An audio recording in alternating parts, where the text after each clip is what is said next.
বাংলাদেশের সর্বশেষ আপডেট সংবাদে আপনাকে সুস্বাগতম। আমাদের চ্যানেলের নতুন দর্শক হয়ে থাকলে চ্যানেলটিকে সাবস্ক্রাইব করুন।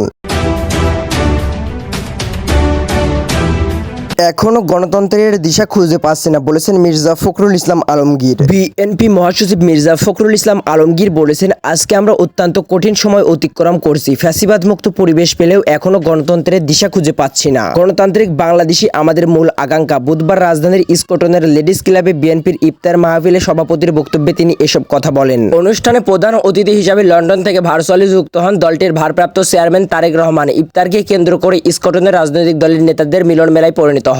ঐক্যে জোর দিয়ে বিএনপির মহাসচিব বলেন, এই মুহূর্তে ঐক্য অত্যন্ত প্রয়োজন। আলোচনার মাধ্যমে সমস্যাগুলো নিরসন করা। বিএনপি জনগণের ভোটে নির্বাচিত হলে দলের 31 দফা বাস্তবায়ন করার প্রতিশ্রুতিও দেন তিনি। গণতন্ত্রের পথে যাওয়ার বিকল্প নেই উল্লেখ করে বিএনপি মহাসচিব বলেন, দ্রুত নির্বাচনের কথা পরিষ্কারভাবে বলছি, কারণ জনগণ নির্বাচিত সরকার গঠন করে, নির্বাচিত সরকার প্রয়োজনীয় সংস্কার করবে। তিনি বলেন, বিভিন্ন খাতের সংস্কার প্রস্তাবগুলো ইতিমধ্যে রাজনৈতিক দলগুলোর কাছে পৌঁছে গেছে। আমি অনুরোধ করব এগুলো গভীরভাবে পর্যবেক্ষণ করে মতামত দেওয়ার, যাতে সবাইকে নিয়ে সামনের পথে এগোতে পারি। জামায়াতের নায়েবে আমির ডাক্তার শোয়েব আবদুল্লাহ মোহাম্মদ তাহের বলেন, আজকে বাংলাদেশে একটি পরীক্ষার মাধ্যমে অগ্রসর হয়েছে। 5 আগস্ট আমরা একটি বিশাল সফলতা পেয়েছিলাম। তার মূল ছিল সব শ্রেণী পেশার মানুষের ঐক্য। আমরা সবাই প্রতিটা বিষয়ে ঐক্যবদ্ধ হয়ে স্বৈরাচারের বিরুদ্ধে লড়াই করেছি। আমি মনে করি বাংলাদেশের ভবিষ্যৎ বিনির্মাণে একটি সুন্দর সমৃদ্ধ রাষ্ট্র গড়ার জন্য এখনো জাতীয় ঐক্যই সবচেয়ে বড় শক্তিশালী হাতিয়ার। এই ঐক্য ধরে রেখে যার যার জায়গা থেকে যেটি প্রয়োজন সেটি অবশ্যই আমরা এখানে ইমপ্লিমেন্ট করার চেষ্টা করব। জামায়াতের পক্ষ থেকে 4টি পয়েন্টে জাতীয় ঐক্যের জন্য আমি সবার কাছে অনুরোধ জানাই। 1, বাংলাদেশের স্বাধীনতা ও সার্বভৌমত্ব, এখানে কোনো আপোষ হবে না। 2, একটি টেকসই গণতন্ত্র। 3, একটি ফেয়ার নির্বাচন। 4, দুর্নীতিমুক্ত বাংলাদেশ।